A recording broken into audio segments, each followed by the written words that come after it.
이름으로 환영합니다. 예, 오늘 특별한 광고를 하나 드리겠습니다. 여기 이제 뭐처럼 보입니까 이게?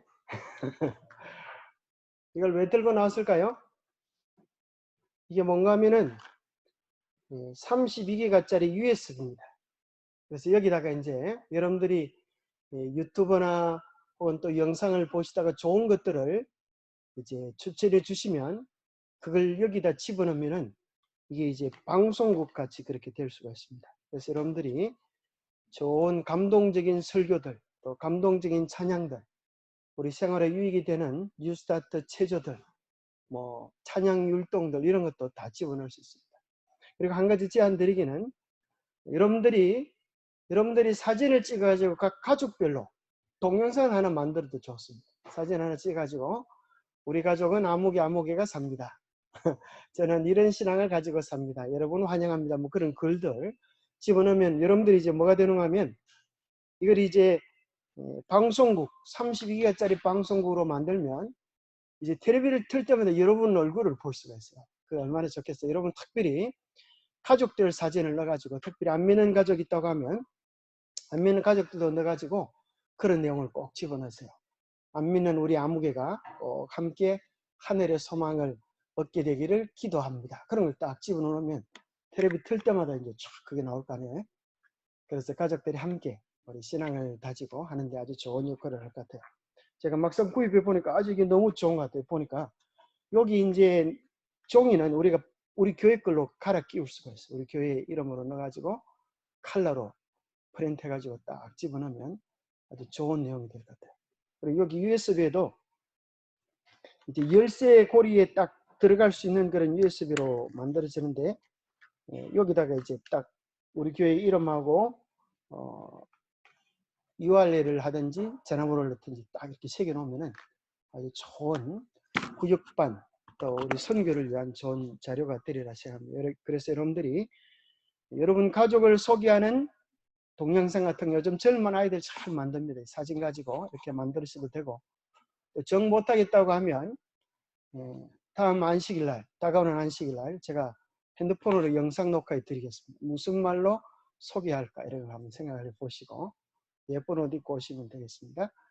5월 29일까지 특별히 이제 기간을 많이 줘가지고 5월 29일까지 여러분들이 자료를 다 준비하시고 우리 장로님들이 심사위원을 하셔가지고 잘한 사람 1등, 2등, 3등에게 좋은 상을 드리겠습니다. 그래서 한번 뭔가 좀 특별히 코로나 시대 어디 가도 못하는데 여러분들이 유튜브를 텔레비는 많이 보지 마시고 유튜브를 통해서 좋은 영상들 또 설교들 신앙에 도움이 될 만한 자료들 또 함께 기뻐할 수 있는 내용들 그런 것들 한번 모아보면 우리 교회에 좋은 방송국을 만드는데 도움을 주셨으면 좋겠습니다. 자, 오늘은 우리 시대의 소망 공부를 계속하겠습니다. 시대의 소망 제22장 요한의 투옥과 죽음. 성경은 마태복음 11장에 해당되겠습니다. 자, 여러분 성경의 이야기들 중에 어떻게 보면 가장 억울하고 그죠? 가장 억울하고 어떻게 보면 참 답답한 경우가 있다고 하면 그것이 요한의 투옥과 죽음이 아닐까. 우리 예수님을 믿고 나서 언제나 좋은 일과 기쁜 일만 있으면 참 얼마나 좋겠습니까? 그죠? 그런데 때로는 요한이 당했던 것과 같은 그런 시련들을 우리도 당할 수가 있을까요? 네, 우리도 당할 수가 있습니다. 예, 저희 아버님이 올해 99세인데 저희 큰형님은 장가 가서 딸이 넷이고 둘째 형님 아들 하나 딸 하나 저는 딸 둘이에요. 근데 아버지가 그러세요. 너는 어떻게 교회도 열심히 다니는데 아들도 하나 못 낳냐? 하나님 복을 많이 주시면 아들 좀 낳아야 될 거 아니냐 이렇게 생각하는데요. 하나님이 복을 주셔도 아들을 안 낳을 수도 있어요. 하나님께서 점지해 주시는 것이지 그걸 꼭 아들을 안 낳으면 복을 못 받았다 그렇게 생각하는 건 큰 오해입니다. 그래서 여러분들이 우리의 삶에 요한과 같은 그죠? 어려움들을 당할 수가 있어요. 여러분 요한이 당하는 것이 여러분 만약에 여러분들이 요한과 같은 어려움을 당할 수도 있고 안 당할 수도 있다고 하면 그런 어려움을 당하고 싶은 사람 손 한번 들어보세요. 아무도 없네요. 어떻게 되게. 자, 한번 질문을, 우리가 성경 공부를 하기 전에 몇 가지 질문을 한번 해보는 것은 참 좋은 일입니다. 첫 번째, 요한의 삶의 가치와 의미는 어디에 있었나? 그죠? 어떻게 보면 우리가 보기에 어떻게 하나님을 위하여 한평생을 바친 선지자가 돌아가실 때 너무 슬프게, 너무 비참하게 돌아가신 것 아니냐? 그런 생각이 참 들지 않습니까? 사람이 잘 사는 것도 중요하지만은 잘 죽는 것도 중요한데 어떻게 돌아가셔도 그렇게 비참하게 돌아갈 수가 있는가? 좀 하나님께 따져 묻고 싶은 그런 생각이 들기도 합니다. 과연 요한의 삶과 가치는 어디 있느냐? 두 번째, 메시아에 대한 의심이 요한의 마음속에 들었어요. 그죠? 정말 예수님이 나를 사랑하신다고 하면 내가 주님을 위하여 한평생 사랑을 바쳤는데 적어도 뭔가 좀 사랑의 기별이라도, 그죠? 나를 구해주지 않으려고 하면 사랑의 기별이라도 좀 주셔야지 어떻게 무관심하실 수가 있느냐, 그런 생각이 들면서 내가 정말 전했던 기별은 맞는 것이냐, 그런 생각을 하게 되어졌죠. 그런 의심에 대하여 요한은 어떻게 얘기를 했는가? 무엇이 요한의 생명을 앗아가는가? 또 요한에 대한 사람들의 평가는 어떠했고 또 예수님의 평가는 어떠했는가? 또 여러분들 어떤 질문을 만들어 보실 수가 있겠어요? 자, 그렇다고 하면 마지막으로 나의 생애의 가치와 의미, 그것은 무엇인가? 하나님이 나를 왜 이 땅에 살게 하시고 또 어떤 내 삶은 어떤 의미, 가치를 가지고 있는가? 내게 주어진 사명은 무엇인가? 그런 일들 한번 생각해 보면 좋겠습니다.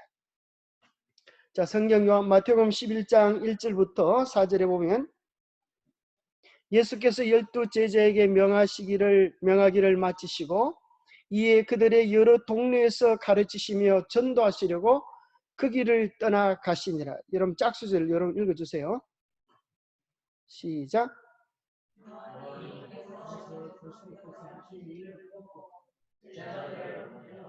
예수께 여짜오되 오실 그이가 당신이 오니까 우리가 다른 일을 기다리오니까.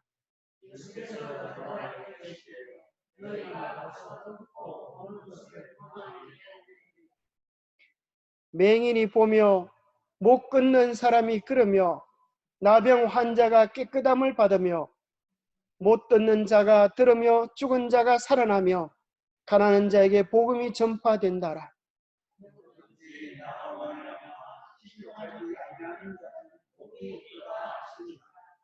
그들이 떠나며 예수께서 우리에게 요한에 대하여 말씀하시되 너희가 무엇을 보려고 광야에 나갔더냐? 바람에 흔들리는 갈대냐?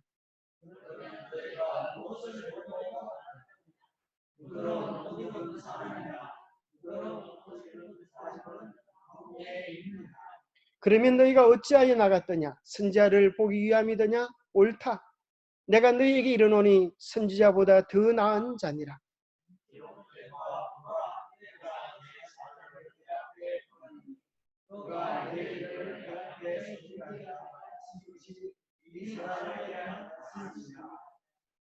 내가 진실로 너희에게 말하노니 여자가 낳은 자 중에 침례 요한보다 큰 이가 일어남이 없도다. 그러나 천국에서는 극히 작은 자라도 그보다 크니라. 예, 여기 보면 침례 요한에 대한 그 이야기가 이제 나오는데요. 침례 요한의 생애를 시대의 소망의 첫 번째는 이렇게 기록해 줍니다. 그리스도의 나라를 전파한 첫째 가는 사람이었다. 예수 그리스도의 복음을 실제적으로 구체적으로 전파한 첫 번째 사람이었다. 그럴 뿐 아니라 그는 어디에도 1등했는가 하면 고난을 받는 것, 그리스도를 위하여 고난 받는데도 1등이었다. 광야의 자유로운 분위기와 자기의 말에 귀를 기울이던 많은 무리에서 떠나서 요한은 토굴 감방의 벽 속에 갇혀 있었다. 그는 헤롯 안디바의 성치 안에 있는 감옥에 수감되었다. 그는 1등이었어요. 그죠? 복음을 전파하는 일에 1등이었고 그리스도를 위하여 기꺼이 즐거이 고난을 당하는 일에 1등이었다. 많은 사람들이 그리스도를 위하여 그리스도 때문에 복받는 것은 좋아하지만 그리스도 때문에 고난받는 것은 좋아해요, 안 해요? 좋아하지 않아요. 그죠? 여러분들이 성경에 보면 부자와 나사로의 비유가 나와요. 여러분 부자처럼 잘 살다가 잘 먹고 잘 살다가 지옥 가는 사람이 좋겠어요? 아니면 나사로처럼 고생하며 살다가 천국 가는 게 좋겠어요? 뭐가 좋겠어요? 천국 가는 게 좋겠습니까? 그리고 어떤 사람들은 그렇더라고. 부자처럼 잘 살다가 천국 가는 게 좋겠다고. 아주 머리가 좋아요. 예? 그래서 이 땅에서 우리가 하나님의 복을 그렇게 많이 받고 또 하늘에서도 복을 받을 수도 있어요. 그러나 때로는 나사로처럼, 그지 나사로처럼 이 세상에서 고난과 어려움과 시련을 예수님 때문에, 믿는 것 때문에 당할 수도 있어요. 그러나 궁극적으로 그 인생이 잘 살았나 못 살았나 하는 것은 뭐로 결정이 되는가 하면 이 세상에서 돼지처럼 얼마나 잘 먹고 잘 살았나 그게 중요한 게 아니고 천국에 들어가는, 그죠? 영원한 하늘나라에 들어가는 믿음을 가졌는가 가지지 않았는가로 결정이 되어집니다. 이 세상에서의 것으로만 평가를 한다면 침례 요한처럼 억울한 사람이 없어요. 그렇잖아요. 그죠? 이 세상의 가치관으로 계산한다면 침례 요한처럼 억울한 사람이 없어요. 한평생 그는 광야에서 주의 사명을 위하여 준비하다가 예수님을 위하여 죽음도 정말 순교자 그러기에는 참 너무 허무하게, 그죠? 왜 죽었어요? 헤로디아가 그의 딸이 춤추는 것을 보고, 그죠? 그 왕이 아주 기분이 좋아가지고 너에게 무엇을 주랴? 그러니까, 그죠? 선지자의 머리를 접시에 담아 주십시오. 참 기가 찰 노릇을, 그렇게 기가 찬 죽음을 당했습니다. 이 땅에서 보면 억울하고 답답하고 정말 기가 찰 일이지만 하늘에서 이제 침례 요한을 만나게 될 때 우리는 그가 하나님께로부터 받은 큰 영광과 은혜와 축복 속에서 정말 큰 자랑거리로, 그가 이 땅에서 당했던 고난을 자랑거리로 여기게 될 것입니다. 왜 하나님께서 특별히 예수님의 복음을 전하는 침례 요한에게 그런 고난과 어려움을 주셨는가 하면 누구를 위하여? 오늘 이 시대에 그리스도 때문에 고난 당하는 자들, 그리스도 때문에 손해본다고 생각하는 자들, 주님께 우리의 소원을 위하여 기도했지만 그 기도가 내 마음대로 이루어지지 않아서 안타까워하는 자들을 위로하기 위하여, 그럴지라도 여전히 나는 너를 사랑한다 하시는 하나님의 큰 사랑을 듣기 위하여 우리를 침례 요한의 생애로 초대하는 것 같습니다. 자, 같이 한번 읽어보겠습니다. 1번 시작.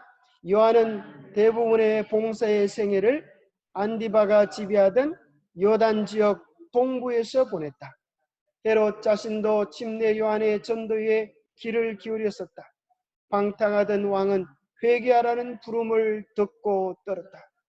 얼마나 침례 요한의 기별이 강했던지 왕을 향하여 뭐 했어요? 호통을 쳤어요. 왕을 향하여. 어떻게 그런 부정한 짓을 하느냐. 그렇게 침례 요한이 담대하게 기별을 지냈을 때에 왕도 부들부들 떨었다 그랬어요. 자, 침례 요한은 그렇게 하나님을 위하여 자기 목숨을 초계같이 던져버릴 그런 용기로 복음을 전했습니다. 그런데 침례 요한이 자기가 전도한 결과를 생각해 볼 때 쓰디쓴 실망을 느꼈다 그랬습니다. 그는 하나님께로부터 온 기별이요 요시아와 에스라 시대의 율법을 낭독함으로 끼치던 것 같은 결과가 있을 것이며 회개하여 여호와께 돌아오는 심청적인 사업이 잇따를 것으로 기대했다. 그의 온 생애는 이 전도 사업의 성공을 위하여 희생되어 왔다. 그 일은 헛된 일이었던가. 자, 침례 요한이 정말 한평생을 주의 기별에 바쳤고 수많은 사람들을 침례도 주고 기별을 전하고 사명을 다했는데 이스라엘 사회에 큰 부흥이 있었어요? 없었어요? 별로 없었어요. 그래서 침례 요한은 생각이를 내가 한 일은 헛된 일이었는가? 그런 생각을 했습니다. 여러분 어떻게 생각하세요? 침례 요한은 침례자를 많이 못 내서 헛된 일을 한 것일까요? 어떻게 생각하세요?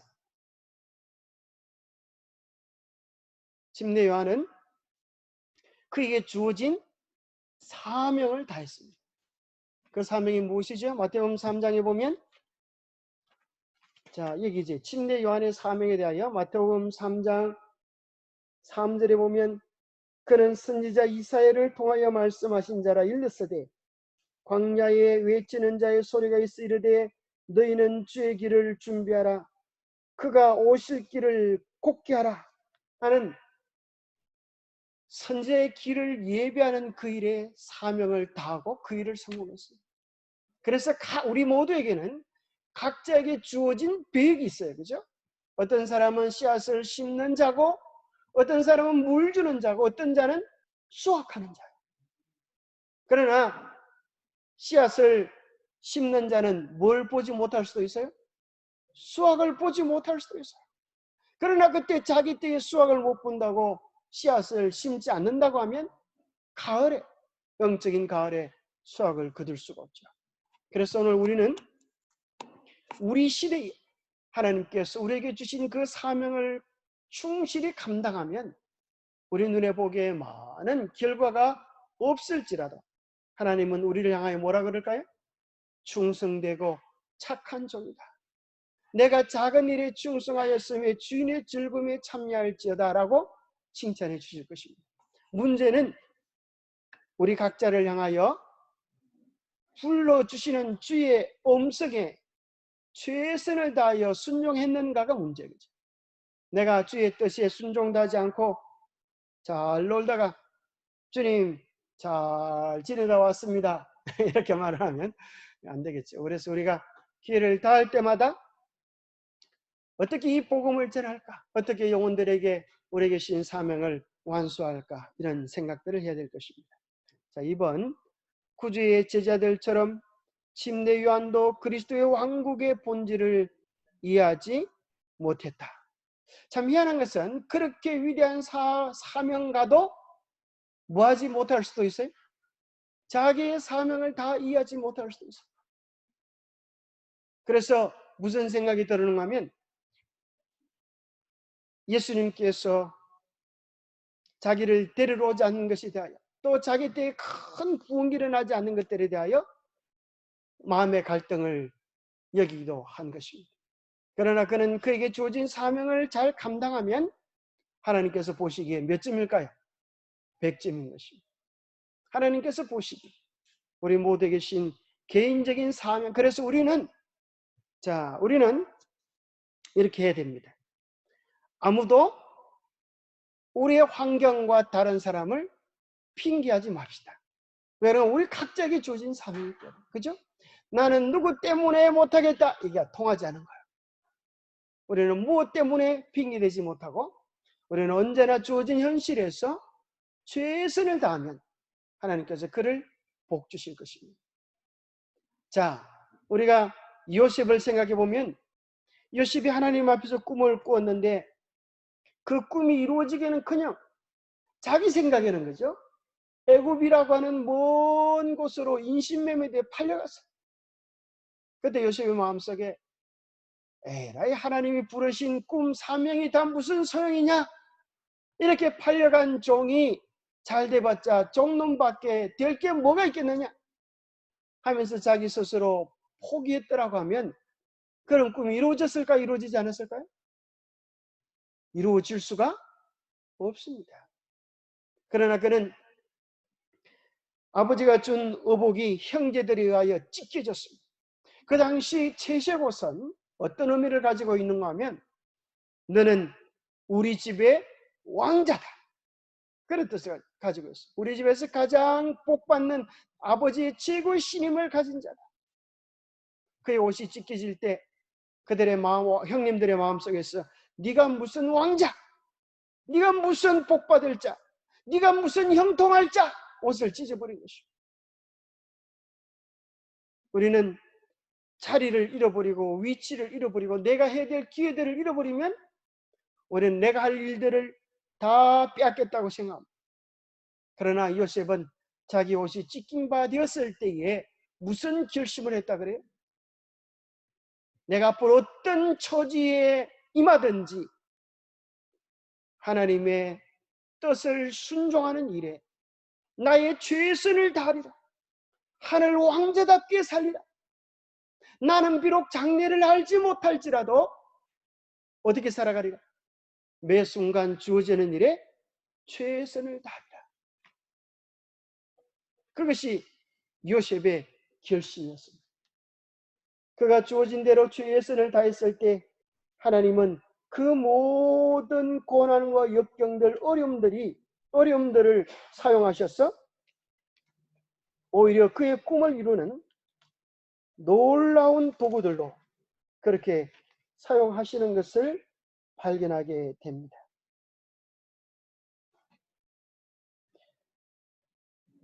그래서 그는 사실은 그의 고난들이 어떻게 꿈을 이룰 수 있을지 처음부터 알았을까요? 몰랐을까요?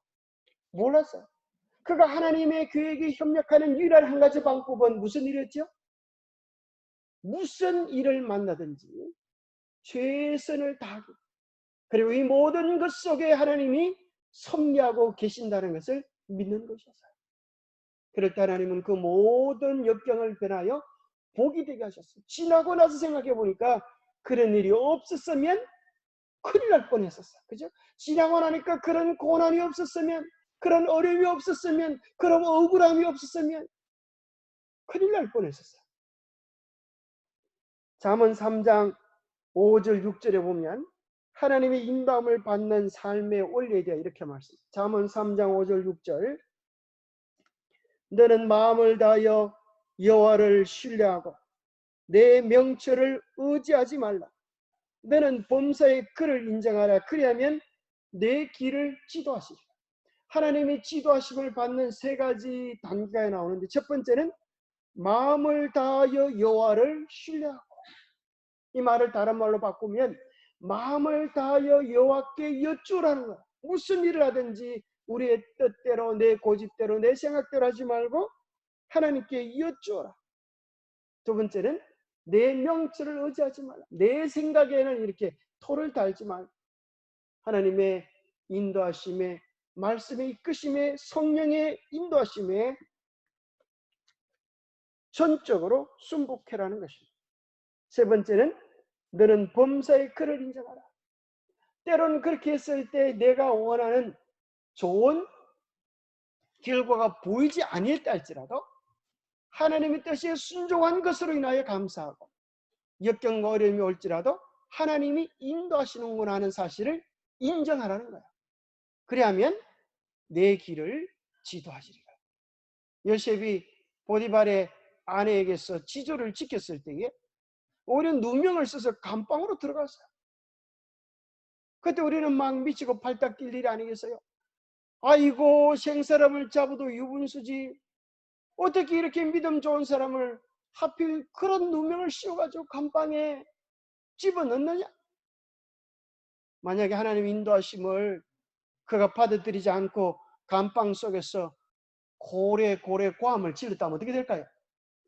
나는 무지하다, 나쁜 건 저 여자다, 그렇게 고래 고함을 질렀다면 어떻게 될까요? 어떻게 됐을까요? 요셉이 살아남지 못했을 것입니다. 보디발은 요셉이 진실되다고 하는 걸 알았을까요? 몰랐을까요? 사실은 알았어요. 사실은 우리 부인이 문제가 있다고 하는 사실을 알았어요. 만약에 요셉이 정말 잘못했다고 하면 종이라고 하는 것은 그 당시 짐승과 똑같아. 그래 한 칼에 요셉은 날아갈 수가 있어요. 그러나 보디발은 그 일들을 대충 짐작했기 때문에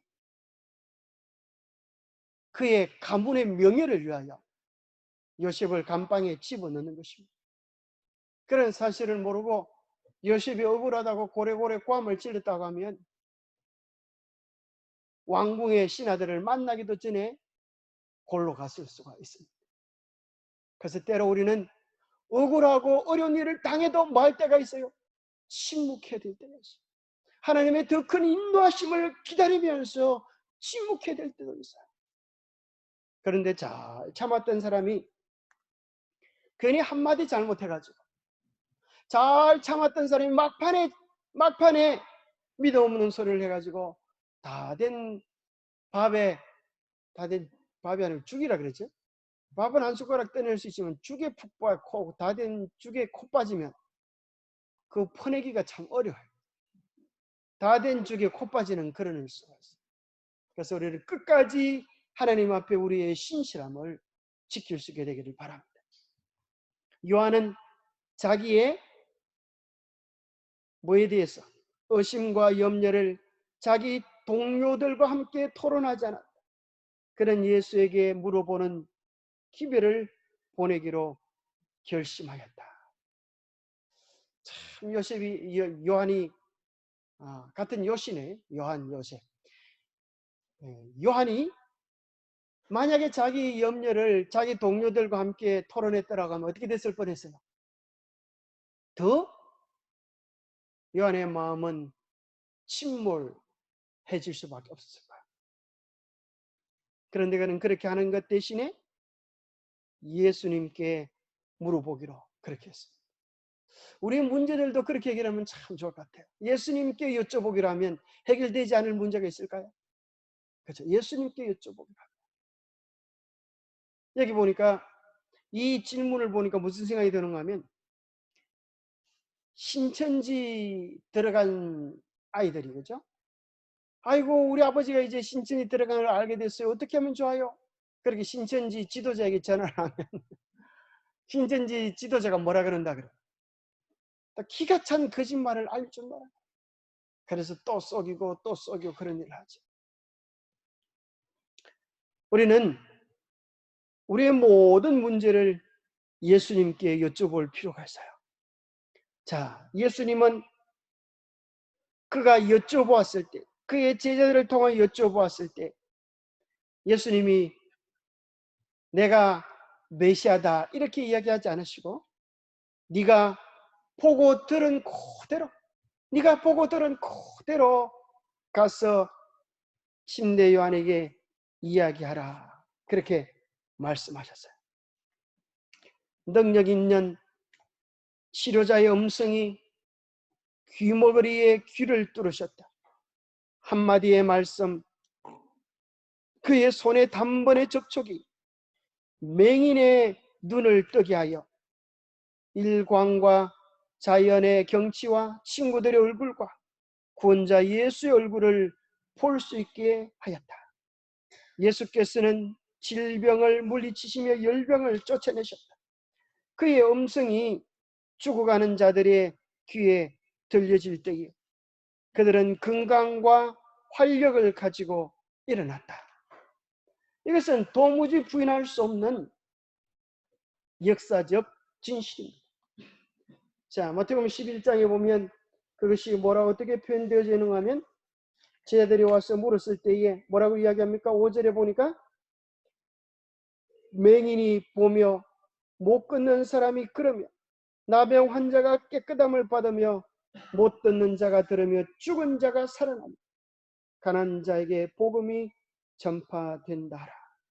그러면서 밑에 뭐라고 나오는가 하면 누구든지 나로 말미암아 실족하지 아니하는 자는 복이 있도다. 나로 말미암아 실족하지 아니하는 자는 복이 있도다. 이 말씀 무슨 말인가 하면 예수님이 주시는 모든 것은 언제나 최고의 것을 주시는 것을 믿으라는 거예요.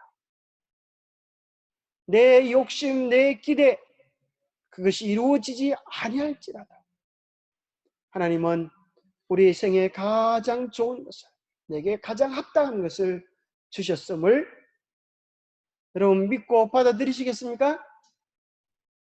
아멘 소리가 안 나오는 것 같아요. 믿고 받아들이시겠습니까? 뭐가 못마땅합니까? 하나님께서 우리의 삶을 가장 최선의 길로 인도하고 계심을 지금은 혹시 섭섭할지 몰라도 우리가 주님을 배우는 그날 분명히 깨닫게 될 것입니다. 하나님은 우리를 위하여 최선의 길을 준비하십니다. 그래서 저는 이제 결심합니다. 내가 주님께 내 삶을 다 드린 이후에는 내가 무슨 일을 당할지라도 나는 두려워하지 않겠노라. 나는 의심하지 않겠노라. 나는 주님께 감사만 하리라. 왜냐하면 주님은 언제나 나의 길을 최선의 길로 인도하고 있기 때문입니다. 그럴까요? 내가 하나님께 내 삶을 다 드렸기 때문에 하나님이 이제 내 인생의 주인이 되셔서 나를 그분의 계획대로 이끄실 것입니다.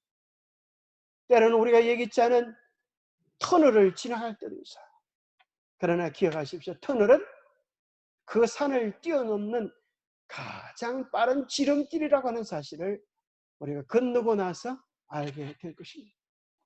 로마서 8장 28절에 보면 우리가 알거니와 하나님을 사랑하는 자 곧 그 뜻대로 부르심을 입은 자들에게는 모든 것이 합력하여 선을 이루느니라. 우리가 정말 주님을 사랑하십니까? 그래서 우리의 삶을 전적으로 주님께 바치셨습니다. 그렇다고 하면 하나님은 우리의 모든 것들을 활용하셔서 우리를 위한 아름답고 유익한 일들을 이루어 가실 것입니다. 제자들은 그 기별을 전하였다. 그리고 그것으로 충분하였다. 그리스도께서 하신 일은 자기가 메시아임을 선언하였을 뿐 아니라 어떤 모양으로 그의 나라가 세워질 것인지를 보여주었다. 자, 여기 예수님이 두 가지 답변을 주셨어요. 첫 번째는 그가 하신 일을 통하여 예수님이 메시아라고 하는 확정과 두 번째는 어떻게 주님의 나라가 세워질지를 보여주셨어요. 어떻게 주님의 나라가 세워진다고요? 주님의 나라는 칼이나 전쟁이나 데모나 너 예수 안 믿으면 죽어! 그런 게 아니라는 거예요. 이 한국이 다 예수 믿는 국가 되어서 예수 믿으면 세금도 면제하고 군대 안 가도 되고 막 그렇게 하면 얼마나 좋겠어요? 얼마나 많은 사람들이 예수님 믿을까요? 여러분 그렇게 되면 좋겠어요? 안 좋겠어요? 좋을 것 같죠? 그게 바로 언제 시대예요? 중시 암흑기 시대예요. 중시 암흑기 시대에 예수님 믿으면 군대도 가지 않아도 되고 세금도 면제해주고 그렇게 하니까 교회가 어떻게 되는지 아세요? 교회가 세상과 다를 바가 없어졌어요. 교회가 영적인 순결을 잃어버리고 오히려 순결로 지켰던 교회가 바벨론 태양신의 종교, 이방 종교의 모습으로 인하여 완전히 패망한 모습, 영적으로 멸망한 모습이 중시의 암흑시대 그런 형태를 이뤘던 것을 발견하게 됩니다. 하나님의 나라는 어떻게 이루어지는가? 이렇게 이루어집니다.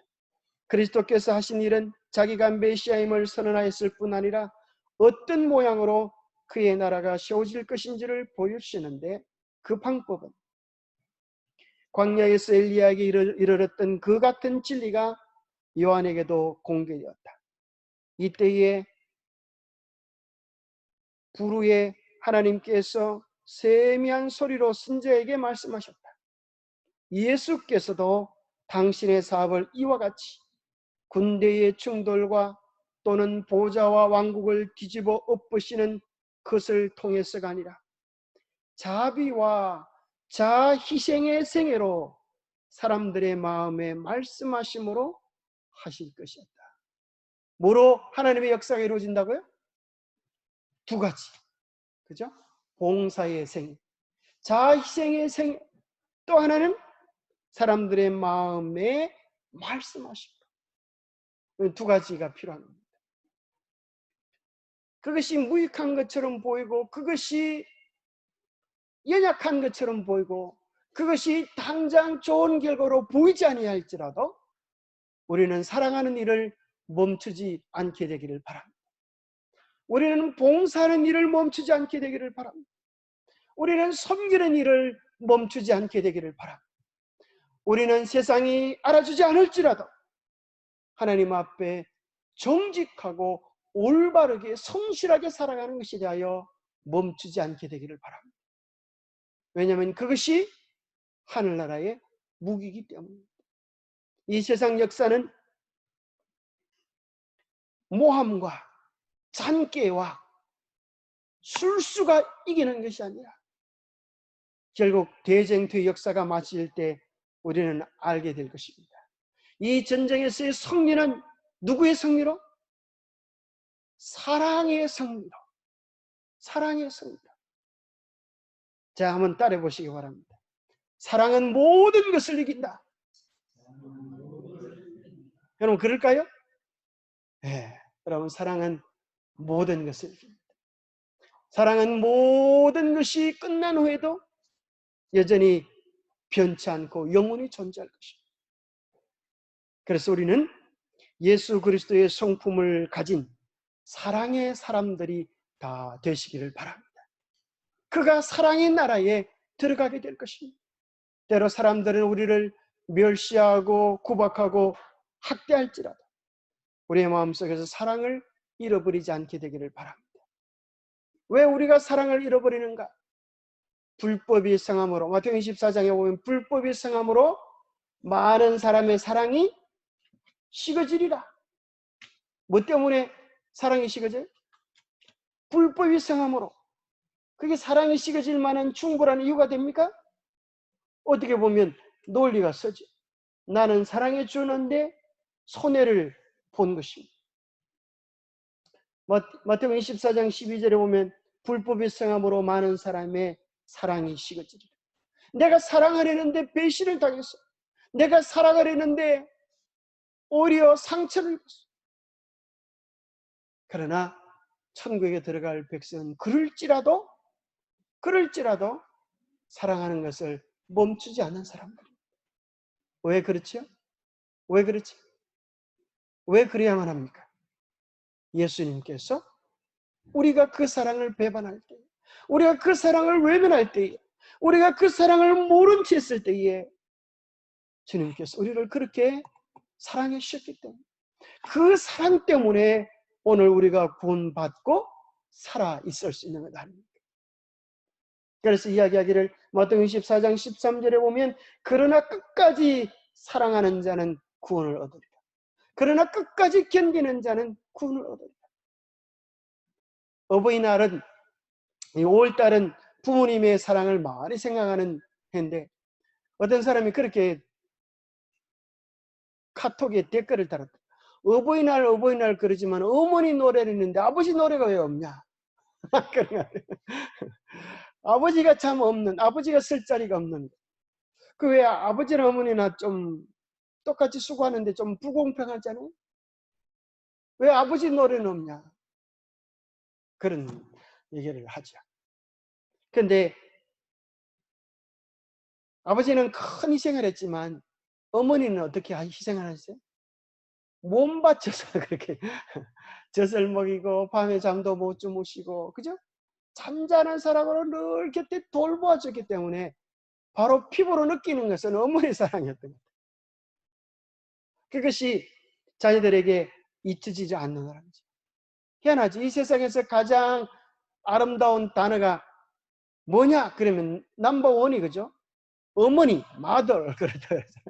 그런데 아버지는 두 번도 세 번째도 나왔죠. 10번째도 나왔잖아요. 그럼 사랑의 대명사. 여자는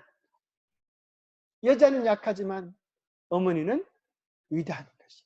그 어머니의 사랑 같은 그 사랑, 끄지지 않은 사랑, 그죠? 굽힐 줄 모르는 사랑. 시집 간다고 그 사랑이 끝나겠어요, 그죠? 죽을 때까지 사랑하는 그 사랑. 그래서 부모는 자식을 위하여 모든 것을 다 주고 줄 게 없을 때 이 세상을 떠나간다 그러죠.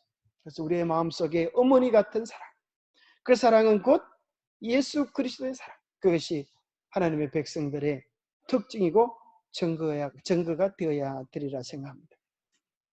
5번, 침례 요한 자신의 극기의 생의 원칙은 메시아의 왕국의 원칙이었다. 요한은 이런 모든 것이 이스라엘의 지도자들의 원칙과 소망에 얼마나 어긋나는 것인가를 잘 알았다. 요한에게 그리스도의 신성을 확신시킨 증거가 그들에게는 아무런 증거가 되지 않았다. 자, 희한하죠? 메시아 왕국의 원칙. 메시아 왕국의 원칙이 뭐였어요? 자, 여기 중요한 걸 발견. 메시아 왕국의 원칙이 뭡니까? 극기의 생애. 극기의 생애요. 여러분, 극기의 생애가 좀 좋아요, 안 좋아요? 자, 극기의 생애 속에 뭐가 있는가 하면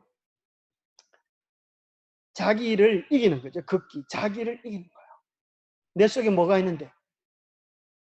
욕심들이 있는데, 그죠? 내 마음을 내 마음대로 버려두지 아니하고 무엇으로? 하늘의 거룩한 원칙으로 자기 욕망을 통제해 가는 거죠. 우리 한국 사람들은 배고픈 것은 잘 참는데 배 아픈 것은 못 참다. 어떨 때 배가 아파요? 사촌이 논을 사면 배가 아파요. 그래서 우리나라 사람들이 정말로 부지런해가지고 미국 사람들이 슈퍼를 하는데 그 옆에 우리나라 슈퍼가 하나 차려지면 미국 사람들이 그런다는 거예요. 아이고, 이제 우리 다 망했다. 네, 한국 사람이 얼마나 부지런한지 감당해낼 수가 없다는 거예요. 그런데 그 옆에 또 한국 사람이 가게를 차리면 아이고, 이제 됐다. 저놈들 서로 싸우다가 망할 거다. 그렇게. 우리 한국 사람들의 마음속에 무슨 생각이 있어요? 서로 경쟁하고, 그죠? 서로 잘난 척. 남이 자기보다 잘난 것은 못 참아.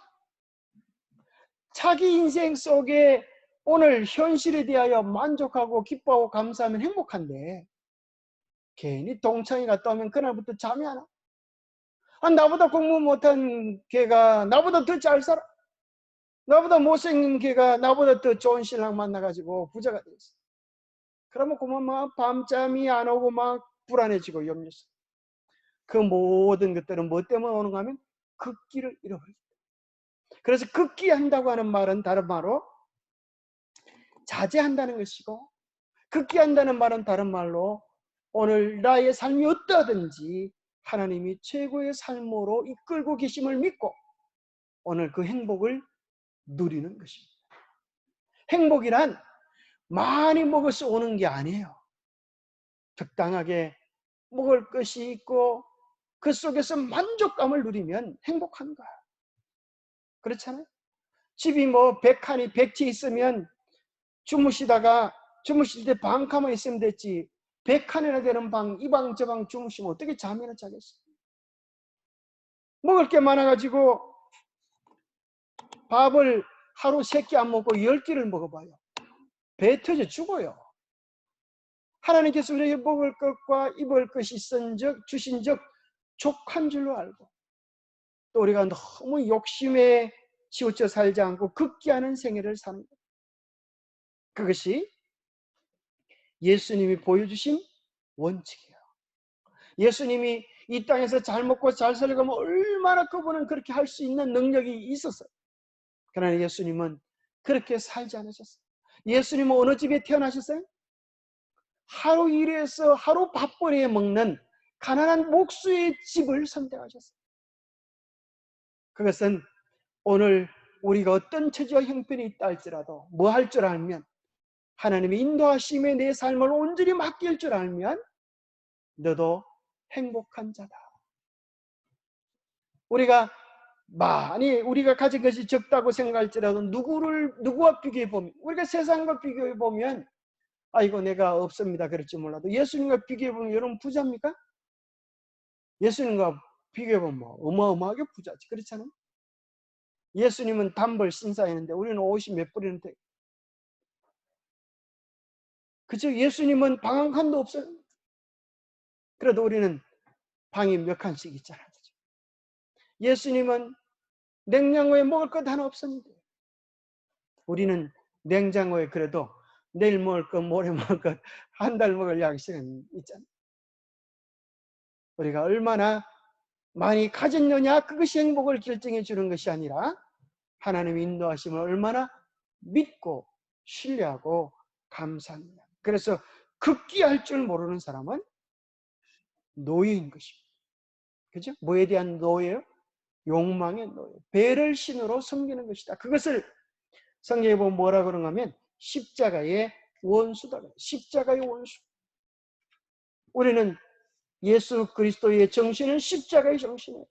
십자가의 정신은 곧 자기의 욕심을 이기고 우리의 삶을 단순하고 성실하게 또 규칙적인 생활을 하며 살아가는 삶입니다. 그들은 약속되지 않은 그런 메시아를 기다리고 있었다. 뭐 때문에 그래요? 그들의 허황된 욕심, 그들의 허황된 욕심이 그런 것을 기다리고 있는 거죠. 요한은 구주의 전도가 그들에게서 단지 정오와 비난을 받을 수밖에 없으리라는 것을 알았다. 선구자 요한은 그리스도께서 친히 남김없이 마셨던 그 잔을 마시고 있는 것에 불과하였다. 이게 무슨 말인가 하면 침례 요한이 아무리 고난을 당해도 그리스도께서 남김없이 마셨던 잔, 그죠? 그리스도께서 당하셨던 그 고난의 한 부분을 당하는 것이지 그리스도의 고난에 비하면 아무것도 아니라. 하나님께서 높이 평가하시는 것은 뭐예요? 도덕적인 가치이다. 사랑과 순결이 하나님께서 가장 귀중히 여기는 속성이다. 하나님께서는 뭘 귀하게 여기세요? 사랑과 순결. 우리의 도덕적인 깨끗함. 이것을 하나님께서 귀하게 여기십니다. 그래서 하나님은 이 세상에서 누가 돈을 많이 가졌느냐 그게 관심 없어. 누가 하나님을 깨끗한 마음으로 사랑하는. 여러분 우리는 어린 양의 신부라 그래요. 신부에게 필요한 것은 뭐밖에 없어요? 깨끗한 세마포. 그것이 무엇인가 하면 주님만을 사랑하는 마음이에요. 그래서 어린아이들 복음 성가 중에 주님만 생각할래, 딴 생각은 안 할래. 주님만 따라갈래, 딴 데는 가지 않을래. 그런 노래가 있잖아요. 우리의 생각 속에 주님만 생각하고 주님만 따라가는 것. 그것이 우리의 삶의 노래요, 우리의 삶의 주소가 되기를 바랍니다. 자, 침례 요한을 표현하기를 이렇게 표현했어요. 이 세상에는 갈대 같은 사람이 있고 반석 같은 사람이 있다. 갈대는 흔들리는 사람이야. 어디에 흔들려요? 바람에 흔들리는 갈대. 칭송이나 사람의 칭송이나 편견의 바람에 흔들리는 갈대. 그것이 바리새인과 사두개인 그 당시의 지도자들이었습니다. 감옥에서도 광야에서 하나님의 기별을 전하던 때와 같이 하나님께 대한 충성과 의에 대한 그의 열심에는 변함이 없었다. 그는 원칙에 충실함으로 바위처럼 견고하였다. 우리가 다 이런 사람이 되기를 바랍니다. 이런 사람을 하나님의 입맞은 백성이다 그러는 것입니다. 더 이상 요동하지 않는 상태. 선지자 요한은 두 시대를 연결하는 고리였다. 그는 하나님의 대표자로서 율법과 선지자가 그리스도교의 시대와 어떤 관계가 있는지를 보이기 위하여 섰다. 자, 여기 이제 8번에 보면 취하게 하는 잔을 입술에 대는 자는 그가 취기 아래에서 저지른 모든 불의에 대하여 책임이 있다. 그런 사단이 죄 없는 자들을 압박하고 멸하는 일에 자기를 통하여 역사하도록 길을 열어준다. 이게 참 무서운 것이죠. 자, 침례 요한을 죽였던 살인자가 누구였어요? 알고 보니까 술이에요, 술. 그죠? 그래서 이 세상에 마귀가 만든 두 가지 쌍둥이가 있는데 하나는 술과 하나는 담배라 그러죠. 자, 또 하나의 것이 있다고 하면 그것은 육신적인 쾌락입니다. 여기 보니까 왕은 술에 취하여 정신이 나가 있습니다. 정욕에 완전히 사로잡혀서 이성은 창난되었다. 그는 단지 연회석상의 쾌락, 곧 술에 취한 손들과 연회 식탁에서 거품이는 포도주와 번쩍이는 불빛과 그리고 자기 앞에서 춤을 추는 젊은 여자만을 바라봐 그는 어떤 과시를 하고 싶은 생각이 났다.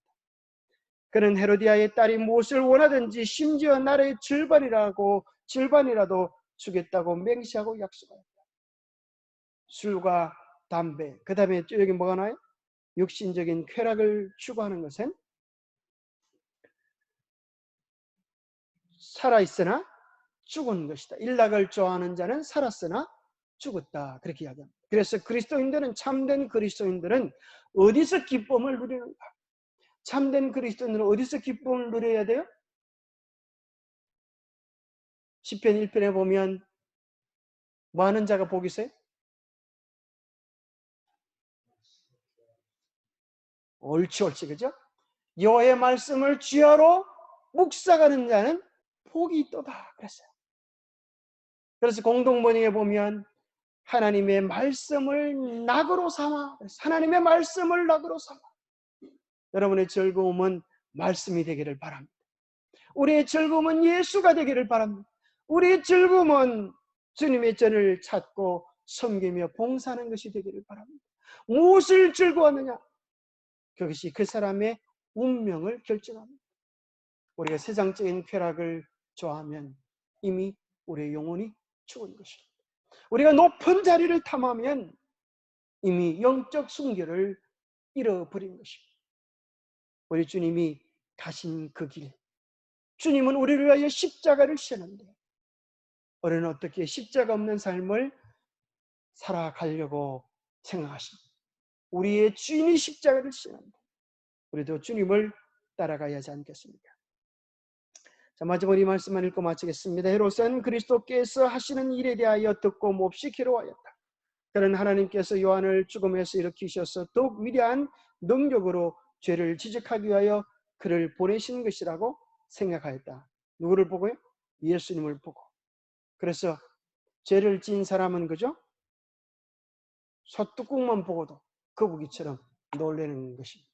우리의 마음이 늘 주님을 사모하면 우리는 무엇을 보더라도 그 속에서 예수님의 뜻을 발견할 수가 있어요. 마태복음 17장에 변화산에 내려온 제자들의 눈에는 오직 그리스도만 보이더라 그랬어요. 우리의 마음속에 예수님이 계시면 우리의 보는 것, 비록 세상을 보지만 그 속에서 예수님을 보게 될 것입니다. 우리는 세상을 보지만 그 속에서 예수님이 역사하시는 예수님의 역사심을 보게 될 거예요.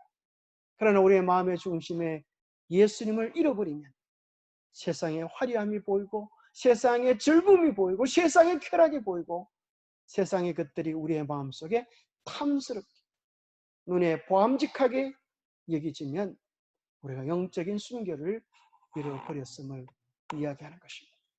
이 세상에서 가장 위대하고 아름다운 삶을 산 사람이 있다고 하면 그런 침례 요한입니다. 왜냐하면 예수 그리스도께서 인정하시는 삶을 살았고 그에게 주어진 사명의 최선을 다했습니다. 하나님께 바로 하나님의 기초에 바로 서 있으면 죽거나 사나 그것은 더 이상 문제가 되지 않습니다. 이미 그런 영생을 얻은 하늘 백성으로 서 있기 때문에 그렇습니다. 오늘 예수 그리스도 안에서 그 충만한 소망과 기쁨을 누리는 우리 모두가 되기를 간절히 바랍니다. 기도하겠습니다. 하나님 아버지, 오늘 우리의 삶을 보실 때 주님께서 뭐라고 하시겠습니까? 침례 요한을 보고 칭찬하셨던 것처럼 여인 중에 침례 요한보다 큰 자가 없다더라고 칭찬하셨던 것처럼 오늘 우리를 보고 정말 믿음의 큰 자라고 칭찬받을 수 있는, 사랑의 큰 자라고 칭찬받을 수 있는, 봉사의 큰 자라고 칭찬받을 수 있는, 섬김의 큰 자라고 칭찬받을 수 있는 우리가 되게 도와주시옵소서. 우리의 마음속에 예수의 마음을 주시고 침례 요한의 마음을 주시고 엘리야의 정신을 주셔서 우리에게 맡기신 사명을 충분히 감당할 수 있도록 우리를 도와주시옵소서. 우리가 얼마나 많은 열매를 거둘까에 관심을 두지 않게 하시고 우리가 어떻게 하나님께서 부르신 부르심에 충성할까에 우리의 마음을 두게 하여 주시옵소서. 매일 우리 속에서 이끄시는 성령의 인도하심을 따라 살아가는 우리 모두가 되도록 축복하여 주시옵기를 우리 주 예수 그리스도 이름 어지하여 간절히 간구하옵나이다.